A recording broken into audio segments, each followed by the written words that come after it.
আমরা অনেক সময় কেরিয়ারকে কালেকশন গেম বানিয়ে ফেলি। আরো একটা কোর্স, আরো একটা সার্টিফিকেট, আরো একটা সফটওয়্যার, আরো একটা ব্যাচ। কিন্তু একটা প্রশ্ন খুব কম করি। আমি গত ১ বছরে কার প্রবলেম সলভ করেছি? কার লাইফ ইজি করেছি? কার বিজনেস গ্রো করতে হেল্প করেছি? কার টিম ইমপ্রুভ করেছি? কার রিস্ক কমিয়েছি? কার ডিসিশন বেটার করেছি? কারণ কেরিয়ার গ্রোর রিজিউম দিয়ে না, রেপুটেশন দিয়ে। রিজিউম ইন্টারভিউ এনে দেয়, রেপুটেশন অপরচুনিটি এনে দেয়। একটা সময় আসে যখন সিভি পাঠাতে হয় না, মানুষ রিকমেন্ডেশন দেয়। ক্লায়েন্ট রেফার করে, পুরনো বস কল করে, পুরনো কলিগ আপনার নাম সাজেস্ট করে। কেন?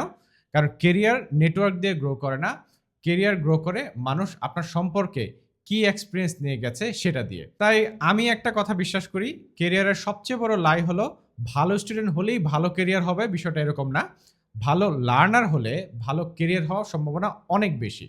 কারণ স্টুডেন্ট একটা স্টেজ, লার্নার একটা আইডেন্টিটি, আর মার্কেট আইডেন্টিটিকে রিওয়ার্ড করে।